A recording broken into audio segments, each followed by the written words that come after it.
Okay, folks, welcome back from Tracy Morrissey. If you just heard her or saw her on YouTube, you just don't get better or funnier than Tracy Morrissey. And like I said at the beginning of the pod, that was kind of a treat for me because I had literally stayed up till 4 a.m. Uh, Friday morning doing the Vanderpump Rules podcast, and I had her at like noon because she's in New York, I'm in LA, and I was so giddy and just sleep deprived, and it's like laughing with somebody that you went to school with. You know that feeling that when you just are silly with somebody and you're like haven't seen them in a while, you're like, oh my god, what about this, what about this? I wish that had gone on for like 2 more hours, um like the right like the regular length of my shows. But now you are in the pop culture roundup. Now that was mainly Vanderpump Rules. Now you can talk about, you can talk about anything with Tracy, but we were coming off of Vanderpump Rules heavy season and a week, so we had to dive in there now. But, believe it or not, there are other things going on in the world. Not many things, but there are some things. So that's what you're going to get right here. And remember, if you're watching this on YouTube, subscribe, tell your friends, like, comment, all of that stuff I'm supposed to tell you. If you're listening to this in the podcast form, thank you. Remember to leave us a 5-star review on Apple Podcasts and Spotify. And remember, we do shows pretty much every day with an insane group of guests. We have a lot of pop culture, not just Vanderpump Rules. We talk about it all. And there are so many things that I want to talk about. So don't worry, as Vanderpump Rules slows down, we are just speeding up. There are so many things that we have ideas for right now, that are factual, so many guests that we want to get, and then so many things that are just silly, silly, silly. Maritza was talking about one tonight, where we are potentially going to reenact housewife scenes but with solo monologues. Now that might not make sense, but we're going to try it out. We're going to see if it works. So listen to this or watch this on YouTube, and you'll be the first to know when those things appear. How are you guys doing? Are you good? It's Monday, so you might have a case of the Mondays right now. Let's beat that into submission. This week is ours. We make it what we want to make it, and let's get into this. So okay, now I just said Vanderpump Rules is kind of on the back burner, but not really. We still got so many Vanderpump news items, and this I wanted to start here just because it made me laugh. Now, there's another podcast and an Instagram account that I love, Bravo We're Black. The podcast is Bravo We're Black, but then the Instagram account is Bravo While Black, and it's Kea and Aaron who run that, and I love both of them. But they posted this tonight, and it was Tom Schwartz. He's on that show Stars on Mars, where it's like these poor aliens. Can you imagine, like, the aliens are like, bee boo bobby boo boo. Schwartz came to Mars and started talking about Scandival. Like, there's no way aliens would want to be down here. Like, I know there's like a lot more UFO sightings lately, and I just feel like after they see this season or any season of Bravo, they're going to be like, not worth it. We're going back to Mars. Anyways, there's this reality competition series on Fox now every Monday night. So the second episode will be tonight, and they take a lot of B and C and D and E list celebrities, and they put them on a simulation of Mars that they shot in Australia, and it's super bizarre. But I'm glad I'm glad all these people made money. Portia Williams is on it. Lance Armstrong is. Hey, can you get steroids on Mars? Is that a thing? The aliens are like, you're using performance enhancing steroids, Lance, allegedly, in my opinion. But anyways, they filmed this recently. So this is Tom Schwartz on, I think, tonight's episode talking about Scandival. Listen to this, you guys. That this thing with my friend back home, it's just it's incredibly messed up, and seems each time I try to weigh in or talk about it, ramble on about it, drivel on, I inevitably sound like I'm somehow like justifying it or making excuses for it. And I'm not, because, there's just no excuse for it. Any sort of version of like his side of the story is become obsolete because of the way he handled it. And ultimately, you know, that's his life. That is his life. I did not have an affair. I am not him. And it's just so strange that I've been absolutely mired in this. And it just, you know, it's taken on almost a life of its own. And, you know, after this, I'm stepping away from it permanently. And, you know. Okay, so that was by the way, okay. Oh, what's going on, dude? I am stepping away from Scandival permanently, dude, after Stars on Mars. I swear to God, Tom Schwartz is one of the most talented people in making you feel bad for him. We've said this time and time again, but I swear to God, it literally, if there were Martians, they'd be like, what's going on with this guy? I feel bad for him. I don't know why my Martian voice is kind of also a robot voice. I'm very limited vocally in terms of the talent of my characters, but I wasn't just impressed because this was posted.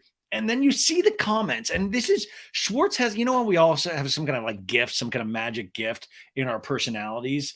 Schwartz's gift truly is that you will feel bad for him no matter what he does, no matter what he says, no matter what, like anything. Like the comments underneath of like, oh, I feel bad for him. I really like, and we've talked about all season about not feeling bad for him. Yet you watch like a clip or hear anything, and you're like, oh, buddy, oh my God. Even my mom feels bad for Tom Schwartz.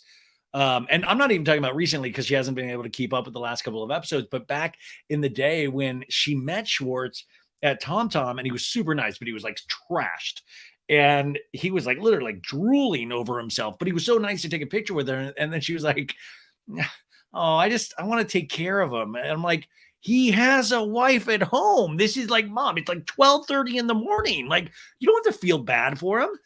Anywho, it just cracks me up is that I keep thinking about this in terms of pop culture, you guys. Any story that we cover, I was thinking about this in terms of the Britney Spears stories that have popped up this week as well, which we'll talk about, is we don't really seem to learn from anything. I mean, you could say that in our own lives too, but we don't seem to learn in pop culture terms either. I was thinking about that in Britney Spears is that, you know, she got free from the conservatorship. You know, she even said time and time again, it was too much. The coverage was too much. Being chased around was too much. It really mentally harmed her. And we saw that it did. But then we just kind of do the same thing. We kind of continually do the same thing. We push the same button. We spread the same rumors. And it's weird. And I thought that about Schwartz too, is that like, yeah, Schwartz isn't Tom Sandoval, but the guy is not guilt-free at all. Yet he still kind of pushes that same button of, oh, dude, I'm mired in this. I'm in the muck and the mire, yo. And like, it just bums me out. And you do. Like, I even catch myself going, oh my goodness, I feel really bad for that guy. And you can a little bit, but when it's your one, like that's his one big gift is to continually push that button. Like, wouldn't it be amazing to see him be like, dude, I am so fucked up. I mean, I kind of even watched this happen, knew it was fucked up. I don't know. Like, I don't need anybody's sympathy. I am actually working on myself. That's the thing. None of these guys are working on themselves. And that's why I'm not in Raquel's corner. I'm not in Rachel's corner or anything. But I will say, like I said on Friday, the smartest thing that she did, you guys, was go away, was potentially check herself into a mental health facility. That's what's been told to us for over 2 months now. And she's remained quiet. The things that we do hear from her are not even from her. They're kind of weird rumors of going like, she's pregnant or she's shopping brand deals. Like, none of that stuff has actually been proven, which is another thing about pop culture that is just so insane that I'm so fascinated with in terms of how quick you can spread rumors these days on anything. You do not have to be a reliable source. You do not have to be anything. So, I mean, guys, as always, this is just like kind of one big monologue that'll weave in and out of pop culture stories. But I saw this on Twitter tonight and it cracked me up. It was like Melissa Gorga finally let go from Real Housewives of New Jersey. And I was like, whoa, Melissa Gorga's finally been fired? Oh my God, I never thought they would do it. And I'm looking at this account, and it has they wrote an article. They said sources have heard, da, da, da. And then I click on the article, and that's the other thing. Nobody expects you to click on the article. Nobody expects you to read anything. All that matters is the headline. And that's why I like things like, as much as I love Page Six and TMZ, the headlines can be so misleading, right?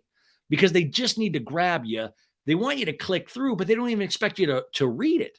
And that's what you see now. So I click on this thing about Melissa Gorga, essential of being fired from Real Housewives of New Jersey, and it goes to this Twitter account where it says, this Twitter account heard from reliable sources.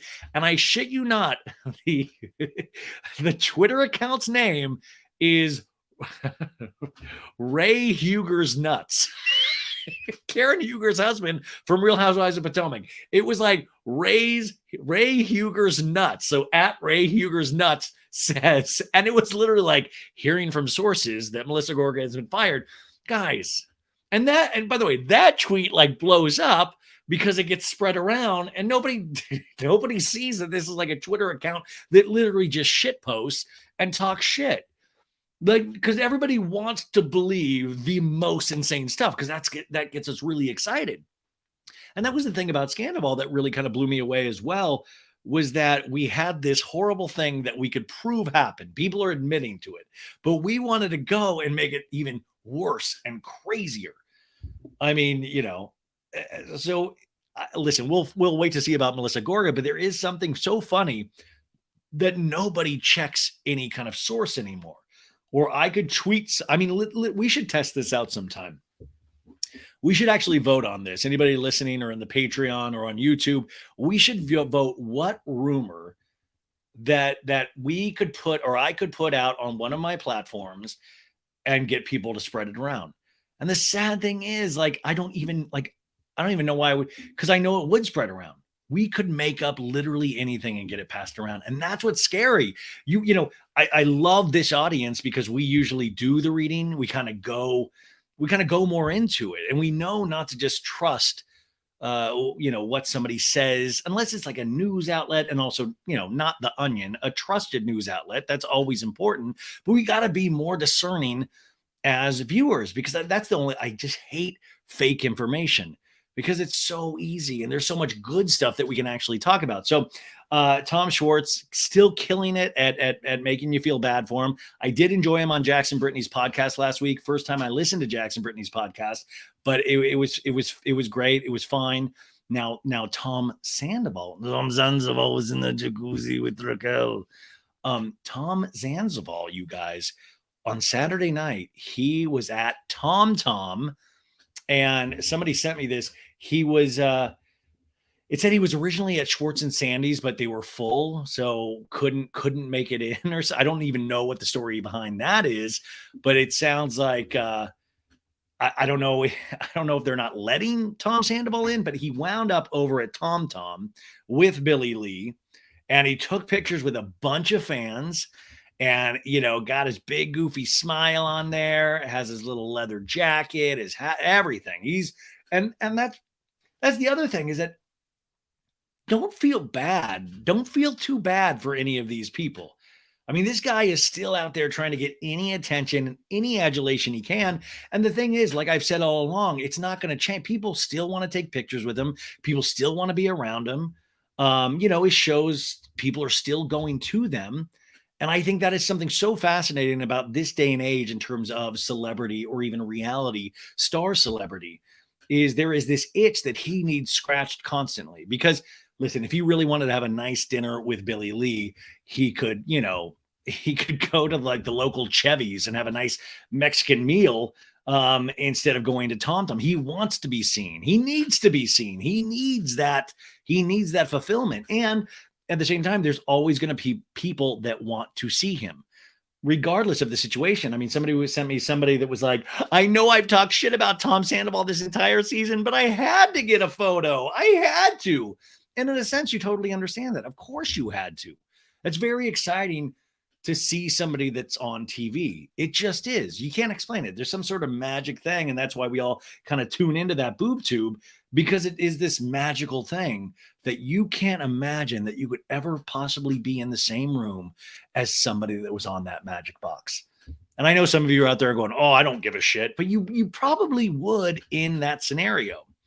So I thought that was interesting too, is that the fact that he wants to be out there so much, and the fact that it's, he's okay. You don't have to, I mean, I don't think he's okay. Like, I think he should do some real heavy inner child work, but he's still out there smiling, wanting to get that attention, wanting to get back to where he was. And that's what only time will tell, right? So the season 10 is ended. And the interesting thing now will be what time will do to this story. And that's what makes Raquel kind of an interesting question mark. I always call her a question mark anyways, because you just can't read anything on her brain. You can't see anything there. And I did like a character on Friday of like the Raquel Rachel post mental health facility, where she turned into like a 200-pound face tattooed biker that was like, fuck Tom, dude. You can't keep me out of there. I'm there every day of the week if I want to. Yeah, Ken, you gonna come at me? My name's Raquel. Do you smell what Raquel is cooking? Welcome to the gun show. That's the thing that we're kind of curious about, because now everybody has spoken in a sense, except for Raquel. Now, I do think we'll probably get some sort of interview. I thought it would be on Watch What Happens Live, but we will get some in-depth interview, the follow-up to a Howie Mandel podcast, where Tom will say more things. But the more I think about this over the weekend, the more I just want to remind people, and this is my point of view, but I think it is the correct one, and especially as somebody that's not just seen the show, but I have read the articles, I have listened to the podcast, is that this man, even within the last 5 minutes of the third part of the reunion, we see what a deep sociopathic liar he is. Even Raquel is saying, yeah, we tried to do this and he told me to say this. And we, in the last 5 minutes, she was like saying how much he had told her to lie about certain things. So how are you going to then go like, oh, I mean, I'm still getting those comments, which just, it kind of scares you of like, well, Ariana didn't do her womanly duties. Oh, it's like we want to blame women so badly. And it's so weird. And you see it with our pop stars. You see it with our movie stars, our TV stars. We want to blame women so damn badly. What is that about society? What is that? Because we want to find every possible way that this guy, that there is a reason for why he did what he did. And even if you said, okay, well, he fell in love with Raquel, and I know this is old material, but we've got to cover it because I still see these things pop up. Why did he do it? It's like, yeah, the falling in love with somebody else, that happens. It hurts and it sucks, and it would have sucked regardless. But it was the 9 months of planning, of sneaking around, of continually lying. I know Instagram account CC Loves You, at CC Loves You, she reminded us of a scene that we saw on a clip or a trailer where Tom was kissing Ariana in Mexico in bed, and she had a sleep mask on, and we never got to see that actual scene. Reminder that this Wednesday will be the final Vanderpump Rules episode, but it's a secrets revealed episode. And if you don't remember what those are, it's just where they take clips that they didn't show this season and put them into this episode. Vanderpump Rules has done it time and time again over the years, but we're going to be really paying close attention to this one in particular. And that scene was cut out. But remember, with the information that Raquel confirmed, even though we all suspected it, is that she banged, made love, whatever kind of term you want to use for it, Tom Sandoval the night before the wedding and the day of the wedding, before she went and sat next to Ariana at the wedding. So that night, Tom got wasted. Ariana, probably my guess, went to bed early. He wanted to keep partying. We saw scenes where he was already trashed, where they were all skinny dipping in the pool, including Ariana, our friend Brett, all of those people. She probably went to bed. He drunk, walking down the hallway, and Raquel said, pulled him into the hotel room, and they hooked up. So that scene essentially was probably him coming back in, probably saying another lie, probably saying like, oh, Dude, I ended up over Schwartz's, dude. We got trapped, dude. Me and Schwartz were looking at a galaxy light all night long, dude. I swear to God. And like kissed her after he'd been banging Raquel all night. That's what I'm saying. Like there's a sickness that goes way beyond just regular falling in love with somebody else. There is this kind of grossness that makes you feel like icky. And I don't know how much Raquel played a part in that. You know, she might have been in love, but I'm not. Like I said, also, she doesn't get off scot free in this at all. I mean, she's a 28-year-old woman. I do know guys can manipulate women very well, and I'm sure a lot of that came into play here. But she was well aware of what she was doing, and this has been going on for a very long time.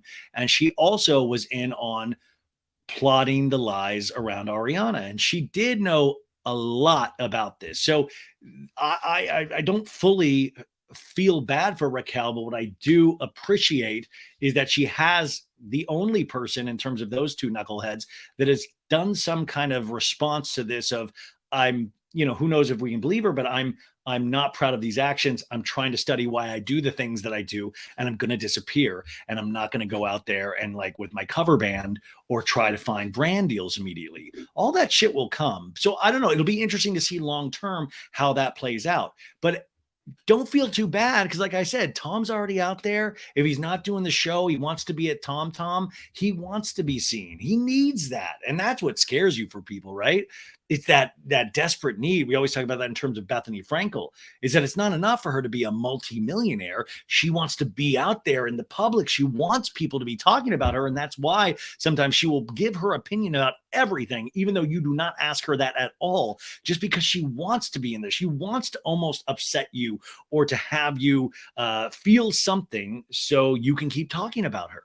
So it's going to be really fascinating, I think, for all of us Vanderpump Rules fans to see where this goes from here and how they handle these things. And is Schwartz really taking a step back from Sandoval? Now, speaking of this was on the Real Moms of Bravo Instagram account.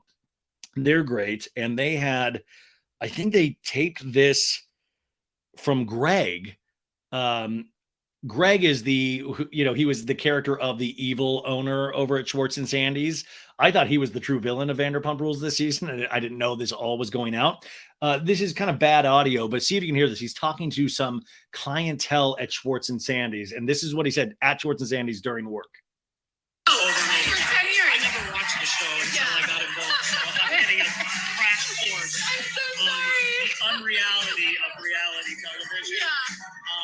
But the thing that I think makes us probably the most sad is that Ariana was the best partner we never had. Yeah. She was amazing. She supported this place. She was here all the time. She did so much more than Tom did. Well, she was such an integrated part of this place for us that we really felt like when that happened. You lost her. We lost her. Yeah, more than Tom. Like you would have rather had her than Tom. Yes, yeah. Very much so. Wow. That was really a sad thing. So her and her projects and everything that's going for her, we're so happy for her. Yeah. And I want to see her thrive and succeed because she's a good person. Yeah. I can't wait till they open up this shop. I'm going to go there and I'm going to support. Yeah. I'm sorry? How far is the shop from here? It's a little bit of a distance away, but it doesn't matter. I'm going to go over there and support her. She supported this business. She supported me. Yeah. And I want to do the same thing for her because I think that she deserves it. Yeah. And it's a really rotten thing to have happen on a national level like that. Ooh, my God. Greg, I mean, I hope you heard that, but Greg was literally saying Ariana was the best partner we never had at Schwartz and Sandy's. Literally was saying like, and that's a guy that's heavily involved in Schwartz and Sandy's, and you tell the distaste for Tom Sandoval. But that is the other angle to look at it, was that it wasn't just Ariana. Remember, the first apology we got out of Tom was apologizing to his business partners before he even apologized to Ariana.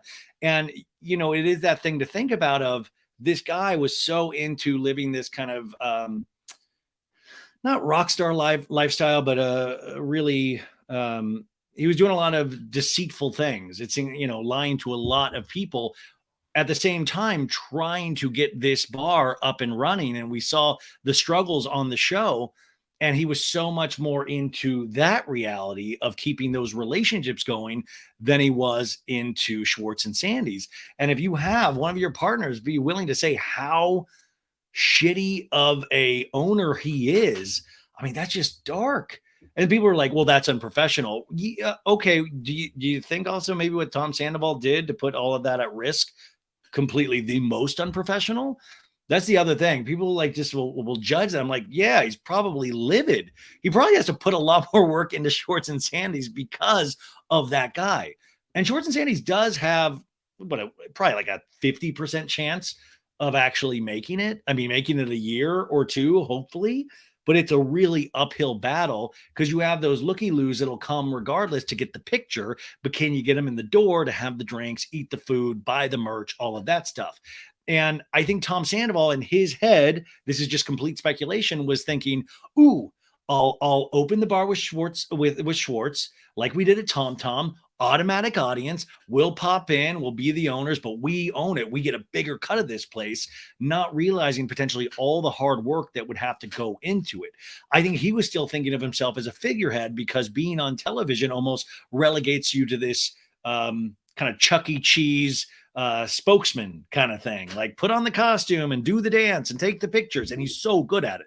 If you've ever seen Schwartz and Sandoval in public, they are so happy to take pictures with everybody. You know, Tom Sandoval will give the same smile in every photo. He knows how to grab your camera. He's like, no, I got it. He knows how to do it. He's really good at that. And he makes people feel really special. That's what I think he really thought about this. And I think, it's interesting to see how that's gone. So I thought those two Vanderpump stories were kind of interesting. Let's see what else do we got. We got so much good TV on right now. I was talking at the end with Tracy about Curious Case of Natalia Grace, 6-part series on HBO Max and ID Discovery. And it is just one of the more eerie docu-series. And it's one of those great things, like I said, where you think the subject matter is going to be the thing that really scares, like, oh my God, what's this all about? Is this girl, is she young or is she already an older woman? And you don't know what it is. But then, you have this initial story, but then the docuseries is able to capture her adopted family, which turn out to be way more insane than Natalia Grace's story. And that's what I love about documentary form and docuseries is that, you're able to take this time to and the guy, the father, episodes 5 and 6, I don't want to spoil anything, but he can cry on cue. I compared it to Tom Sandoval this weekend, and it was just like, it's insane. He's giving the performance of a lifetime. And when I mean performance of a lifetime, I mean a horrible performance, but I love horrible performance. I'm like, yes, that is money, baby. So we got that on. I recommend that. And also, I think I've told you guys before, there is going to be a part 7 of that series that I think premieres at the end of summer, where Natalia Grace herself is going to give her first interview in the docu-series. Now, she did a Dr. Phil episode a long time ago, which is lightly covered, but that 6-part series, it still leaves so many questions unanswered. A lot of people are walking away from that series and going, what is she younger? Is she older? We see evidence on both. I personally think she was younger. She was a very young, child when they adopted her. And I just think your heart goes out to her after that series, because I mean, just how she was treated by that adopted family. Curious to know what you guys think about that. And by the way, for the podcast, we have plans on what we're going to do, but let me know what you want me to cover. I mean, there was a time over the weekend where I was like, should I break down each episode of Natalia Grace? I know it's not reality shows, but there's only a couple chromosomes missing from making it a full-blown Bravo show in my head, because it's just so ridiculous. So you got that out there. Real Housewives of Orange County is going to have its 2nd episode this Wednesday. We will be covering the first episode on So Bad It's Good on this Wednesday to lead you into that 2nd episode. But did you guys like it? Let me know about that as well. And then Real Housewives of New Jersey, get this. So we have the 3rd and final part of the reunion this Wednesday night. And this Tuesday, sorry, I'm in Vanderpump head. This Tuesday will be the 3rd part of that finale reunion. and the ratings did so good. Bravo is firing on all cylinders in terms of eyes on the boob tube. Why am I saying boob tube so much? My God, Ryan. It did so well, and the Peacock supersized Vanderpump Rules editions did so well as well, where they added about like 7 to 10 minutes of additional footage for each one of those episodes. That now this week on Wednesday, you will see a supersized, pumped up Real Housewives of New Jersey reunion part 3 over on Peacock. I mean, they really are driving people over to Peacock, and I'm all for it because I love those pumped up editions. Now, the only thing that scares me is with Jersey, is it just going to be like 10 more minutes of Melissa going, "You suck," and Teresa, "No, you suck. No, you suck. No, you suck. Ha ha, funny. Ha ha, get it?" Like, is it just going to be more of that shit? Because you want to bang your head against the wall, but at the same time, wildly entertaining. But I just don't know how many more years. It's like being at a job way past how long you should be there. And you're like, "Oh, I don't know if I could do another year of this." And then you start, another year of the job. You're like, I got this. And by the end, you're just like barely crossing the finish line because it's the same shit day in, day out. And that's Real Housewives of New Jersey, even though each one of those ladies on the cast are wildly entertaining. It's just that the source material, and what I mean by source material is Melissa and Teresa, to me, that is such well-tread material that I don't know how you could make it different or spice it up. The only thing that changes in their relationship from year to year is whatever new that they've done to their face or bodies. Now, for example, I decided to go back this Saturday night to kind of decompress from Vanderpump Rules. And I said, let me watch something just chill and nice. And I decided to watch season 3, episode 1 of Real Housewives of New Jersey.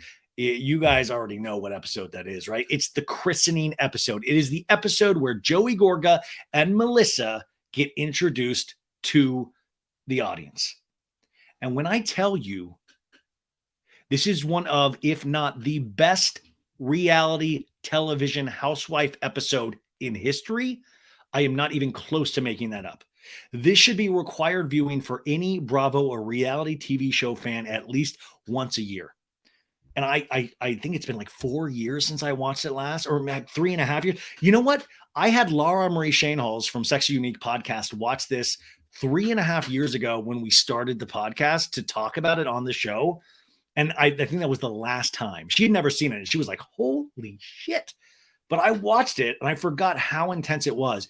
And the way they tell the story, they started immediately from the christening and then they go back, and then they're like, a week earlier. And it is so good, you guys. And then they'll go, I forgot about the Caroline Manzo. She wasn't at the christening, but she's there making a Southern meal with her family instead of an Italian meal. And it's kind of like these decompression marks from the actual christening. But that Caroline Manzo, she's a straight shooter. I feel like people have forgotten how great Caroline Manzo can be. And by the way, I watched the season 3 reunion episodes. I skipped to the reunion after that. And she's just, I like her so much. And I'm so bummed out that she had such a bad experience on Ultimate Girls Trip because of whatever Brandy did, which Brandy, it's like, girl, stop drinking and tweeting. I know it was the title of your book, but dude, like, yeah. It's everybody's fault but yours. Yeah, I get it. And I like Brandy, but like, dude. But yeah, Caroline will never come back because Caroline saw, like, and I was kind of always of that notion of like, oh, she's not used to what housewives have become. And it's like, you watch those old episodes and she went through the shit, man. Real Housewives of New Jersey season 3 was what I imagine my dad went through in Vietnam. I'm joking. Don't yell at me. I know it's nothing to compare, but it just, they went through a war. And that was even post Danielle Staub. But the christening, why it's so good is that how real it is.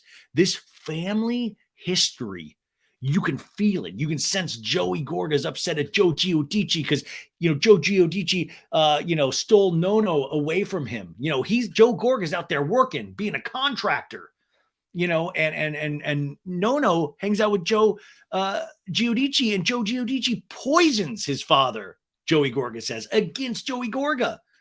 And Melissa, immediately, you can tell, like, already you're like, shit, I forgot that they hated. I mean, I always knew they didn't like each other, but like from the jump, Melissa Gorga's making jokes about like, we pay our bills. And you're like, damn. And also great to see Joey Gorga with hair. That was interesting. Great. This christening must have cost, I'm guessing, $30 million. They had an ice sculpture of a cross, the same cross that Jesus was on. They literally have an ice sculpture of. Like, it is insane. Remember my Super Sweet 16? Like, I was like, God, why didn't they greenlight my super christening? Because this would have, it is insane. These guys are like doing shots of vodka. Like, I mean, like they have lobster bar. It was guys, it is so intense. And then this fight breaks out, which we all know. And just the cameramans are like, call the cops, all the men are just like clawing each other. You know, Joe Giudici's like, you know, out there. And then Joe Gorga tries to find his father, Nono, and his mom. And then they start speaking Italian to each other. And he's like, you're my father. You're my father. He's like, it's like Godfather. The Godfather is not nearly as good as the christening episode. You're my father. And Nono's like, I'm proud of you, son. Don't you hear me? I'm proud of you. But he's in Italian. And then Joe Giudici's out there with the stroller. And he's like, I'm going to fucking knock that guy's head. I'm going to fucking knock. And he's pushing the stroller as he's saying he's going to fucking knock their uncle's head into the dirt. It was chills. But that was 2011, folks. That was 2011. And in that episode, Joey Gorga says, you know, me and Teresa, you know, we haven't been good for the last 10 years. Now, I'm not good at math, but let's break this down together. 2011. He says 10 years, their relationship hasn't been good. So, okay, you take 2011, you minus 10. I'm thinking then it means like 2000, 2001, 1999. It's somewhere in that range. 2001, okay? It hasn't been good since 2001. Now, I just looked at a calendar today. Do you know what year we're in? 2023. Another math thing. So 2023, 2001. That's like 21 or 22 years. 22 years. I think they're in their mid 50s or something like that. But you start to get this picture. I'm like, was the relationship ever good? Was there like a 2-year period when you were children that you got along and it was just so damn good that it just poisoned you for the rest of your lives? At this point, this is my whole point about Jersey. Give it up. Because I kept joking. I posted like over 100 Instagram stories, which, by the way, horrible way to find out you can only post 100 Instagram stories. I was just posting everything. And all of a sudden, I mean, this took me hours. And then all of a sudden I realized the first like 30 got cut off because I kept posting. And then I was like, oh, now people just think I'm a bigger idiot than I already am. But I was like, oh, shit, you can only post 100 Instagram stories. But I kept saying, I was like, oh, because they would like badmouth each other in the christening episode. I was like, well, I'm sure by 2023, this has all been taken care of and everything's good. No, it's never going to be good. We are wasting our time. Joey, Melissa, Teresa, Louie, the kids, if any of you guys are watching this, it's not, call it a day. It's not like, I don't know how many new ways you're going to find to fight with each other unless one of you guys becomes a ninja or something. But it is just, I saw that and I'm like, of course this is not good. Why have we ever thought this was going to get better? And I will tell you, what your heart goes out to the most is Teresa's kids.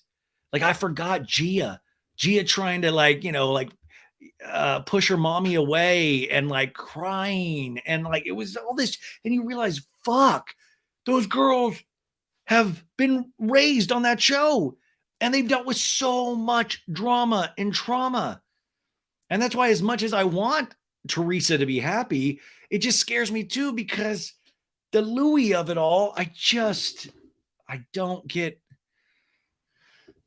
You guys know what I'm saying. So anyways, Real Housewives of New Jersey. I'm telling you, if you want a pregame for Tuesday, you start up with that christening episode. You are not going to be disappointed. Also, I want to remind people, July is going to be a huge month for Bravo because we have Welcome to Crappie Lake, which is Sonia Morgan, Luann de Lesseps in their kind of, odd couple limited series on Bravo, and it looks really funny. And I think we need something really funny right now. And Sonia cracks me up, and Lou cracks me up in very different ways. So I cannot wait to see that. It's kind of a fish out of water where they go to this place, Crappie Lake, and they participate in what is like known around Crappie Lake, which is you're going to think I'm making this up, is a testicle eating contest, like not a bull test, not a human testicle, I don't think, but like some kind of animal test. Anywho, it revolves around a testicle eating competition from what I hear. And I'm like, yes, because Sonia's going to be like, sign me up. Oh my God. So that comes out. And then I think July 13th or 14th, we have Real Housewives of New York, the reboot. And it looks beautiful. I don't know really a lot about these ladies yet, but I encourage everybody like myself to watch it, to see if you like it, to stick with it. Don't just completely do what we do, which is just talk shit immediately. Like, try to support this. Also, I want to give a shout out to Summer House Martha's Vineyard. A couple of those cast members came on for the first episode, and I'm a couple episodes behind, but I was watching it today, and it's for me, it's great. I don't need a lot. I just need real relationships, or relationships that I'm like, okay, this person knows this person from this person, and I really enjoy it. It's on Sunday night. They just had their 8th episode tonight, this Sunday, and I think they have like 2 or 3 more. So really get on board. And what's great about Bravo and streaming, like, or even Peacock, I swear Peacock does not fund this show at all, is that you can literally watch every episode on Peacock and your streaming service as well, but you usually have to watch a couple minutes of commercials during that. So we've got a great July on Bravo coming up. Also, Love After Lockup. That's kind of like my baby. Like, I love Love After Lockup on the Wii channel. And they just finished up a season like a month ago, and I have been missing it so badly. It was like my Friday night treat after I worked all week, and it was the show I didn't really cover, but it's just a mess and a half. But I got so into it, hysterical, sometimes touching, mainly hysterical and a mess.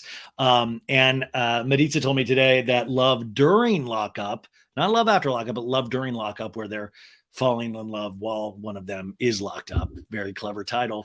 That's going to be coming on mid-July as well. But I wish they were way faster with those shows. Like the 90 Day Fiance franchise, literally, like like week to week, it feels like they have a whole new 90 Day. It's too much.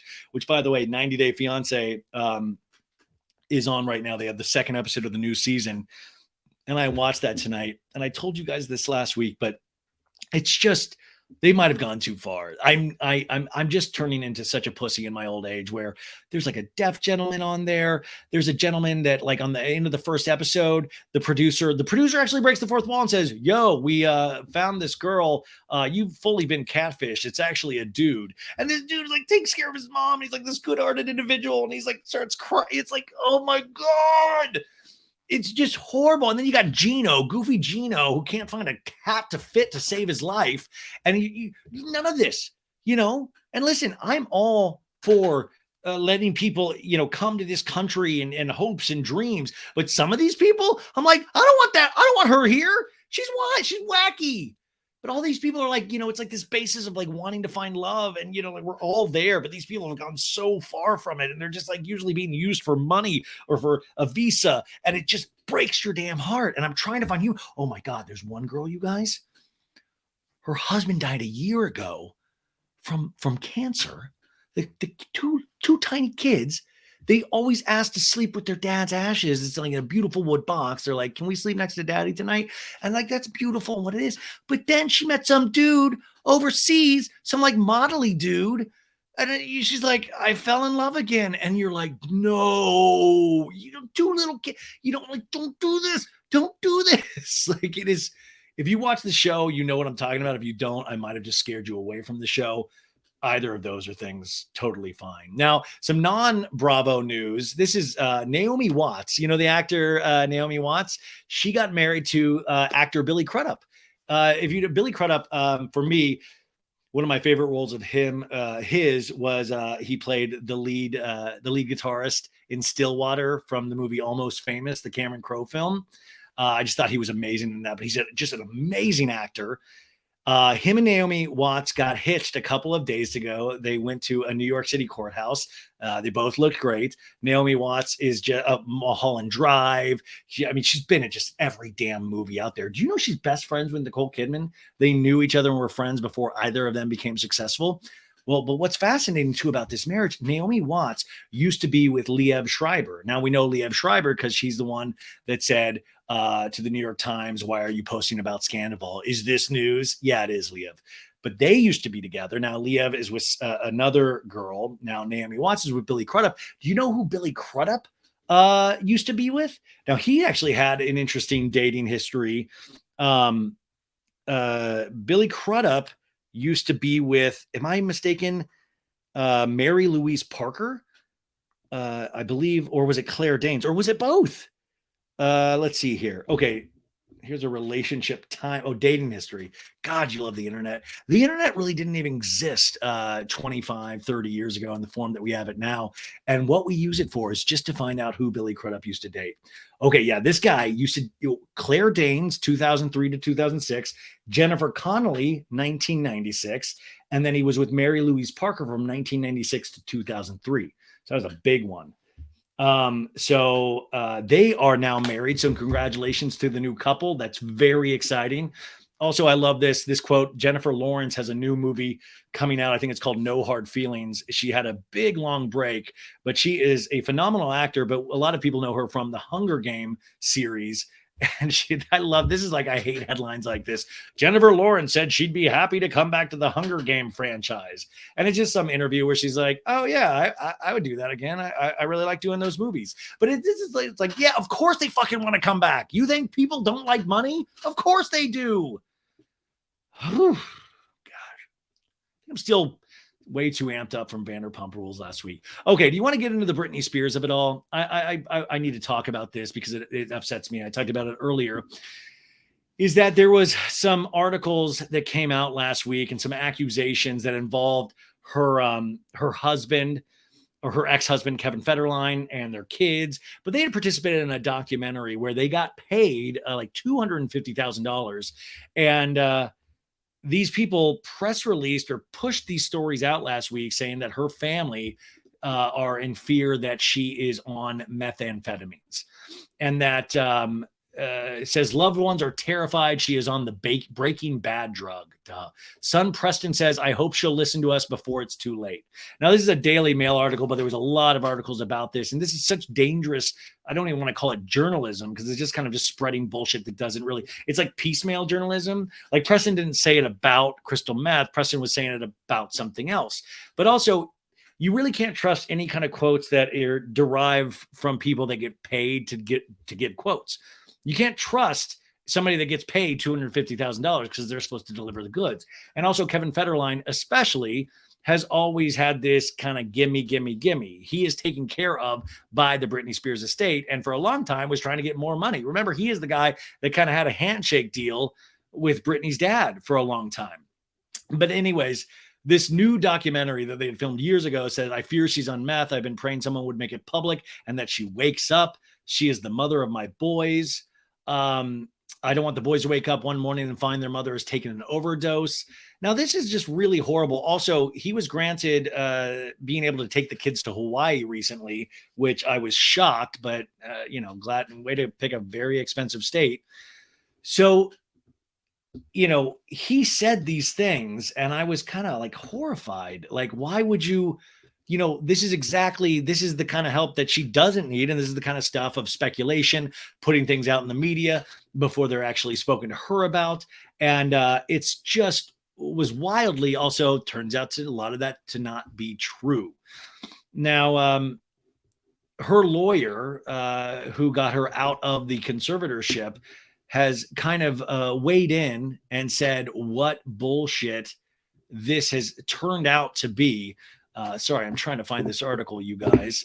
While I try to find that article, though, I do want to read you Britney Spears' own Instagram post, which everybody's like, oh, Britney Spears, the way she posts, it's so crazy. Have you guys seen how you post? Have you seen how I post? I posted a photo of Teresa doing a weightlifting competition to say I had a couple pieces of pizza tonight.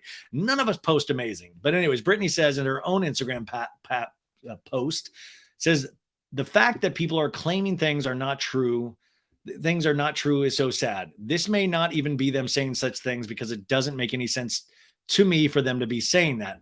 With Preston saying she needs to listen to us before it's too late. Do you remember every visit you came to my home and you went into your room and locked the door? I never saw you guys. Jaden played the piano and we made music together. But the day I told him I wanted to see you guys more, I never saw you again. It makes me sad because I tried so hard to make things nice for you and it was never good enough. So you guys go behind my back and talk about me. It breaks my heart and the news is so low. I've always felt like the news bullies me. It's sad because everyone sits back as if that's okay to make up lies to that extent. Why am I told I have to sit back and rise above when they all go so low? Hopefully it is just the news being hateful and Kevin nor Preston said any of those things. Either way, I will be fine working out. And, that made a lot of sense to me. That's sad. Imagine, just imagine your own families, and you don't even have to be famous. When your own families talk shit about you that's not true, first off, hurtful. When they tell other people and you find out, that's hurtful. It just is. And we're always told to go, everybody go high. But there's so many people nowadays that just go so low. You see it every day. We have this culture of hate where we just pit each other against each other without any kind of proof. Anyways, this is the article. Kevin Federline says, it saddens our family that Daphne Barak and Herbal Gunasti, who were the people that were doing this documentary that paid them this money years ago, have decided to fabricate lies and publish the heartache our family has endured, along with the trauma of our minor children in the Daily Mail and the Sun. We did allow Daphne and Bill into our home because we trusted them, but that trust was lost and we severed ties back in March for many reasons we chose not to go in here. He continues, it's very distressing that she continues to harass our family when we have repeatedly asked her to leave us alone. They're talking about the documentarians. As with previously published, our family did speak with Miss Barak and Mr. Ganasti a few times, and this was done in a respectful way with love and compassion for Britney and the Spears family. Her lies and attempts to exploit minors is clickbait and another repulsive example of where, unfortunately, certain journalism has sunk today. And I wonder what Kevin Federline what's his number one news source for journalism, do you think? But I thought this was this was great. This was great that it came out and kind of cleared that up. But my fear with these things is that most people will read the horrific thing about meth and then not go to actually look about the reality of that situation. And that's where it gets really kind of damaging. Do you guys agree? Do you think that? I just, that's the part I get scared of, because more people will remember the bad thing rather than the truth. Also, the second episode of HBO Max's The Idol came out tonight, starring Abel Tesfaye, who is The Weeknd, and Lily Rose Depp. I have not seen the first episode yet, but I saw a clip from the second episode where Mr. The Weeknd, Mr. Tesfaye, is telling some girl to spread her lady parts apart.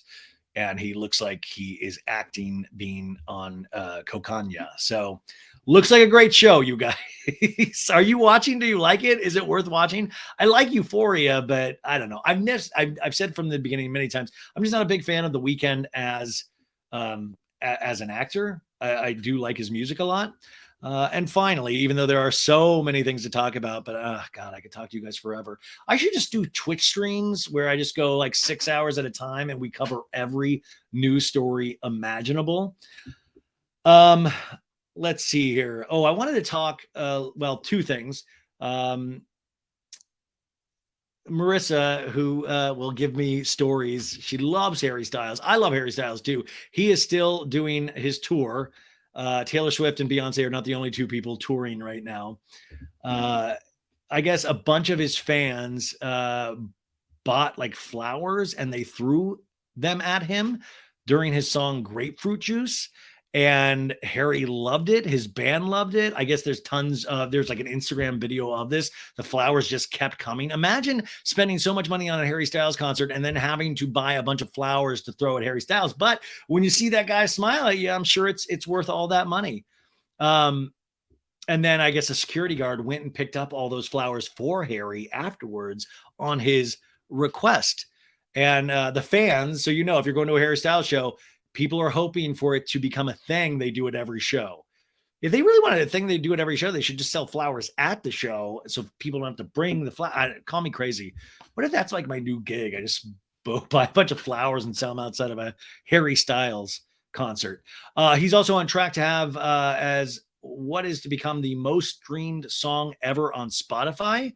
And Marissa always says that he's edging his fans. And if you don't know edging is just like getting right up to the precipice sexually, is kind of just, constantly leaving his fans in a state of blue balls, which is like, now I just want to interview Harry Styles so I can ask him, hey, Harry, first off, how are you edging? Can you admit to all of us you're edging?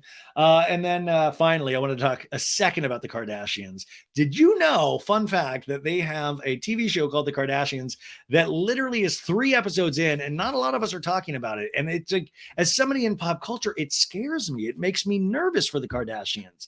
Then I had to realize that most of them are billionaires, so all good. But it is weird that we don't really talk about it the way we used to. That, or I'm just becoming blind and deaf, which is completely understandable. But I watched the third, is it third or I think it was 3, it has been, no, 3rd episode. I watched it over the weekend and I was shocked. Like, for me, the Kardashians work in just the sense that it's like this dark comedy. They don't even realize how funny it is. I think if you watch it with that kind of expectation, you'll get so much more out of it because their life is so ridiculous now.